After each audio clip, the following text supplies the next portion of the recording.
মানুষের বাঙালি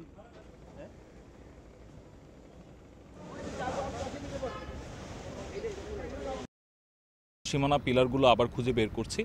এখানে যেহেতু খুব ঘনবসতিপূর্ণ এরিয়া, বেশ কিছু পিলার অনেকে সরিয়ে ফেলেছে বা পাওয়া যাচ্ছে না, আমরা সেই পিলারগুলো পুনর্নির্ধারণ করছি। এখানে আমাদের মূলত একেবারে পতেঙ্গা থেকে একদম মোহরা পর্যন্ত সম্পূর্ণ জায়গাটা জুড়েই আমাদের যতগুলো অবৈধ স্থাপনা রয়েছে সেই পিলারগুলো আমরা আগে নির্ধারণ করব এবং আগামী সোমবার থেকে আমরা মূল উচ্ছেদ কার্যক্রমে হাত দিব।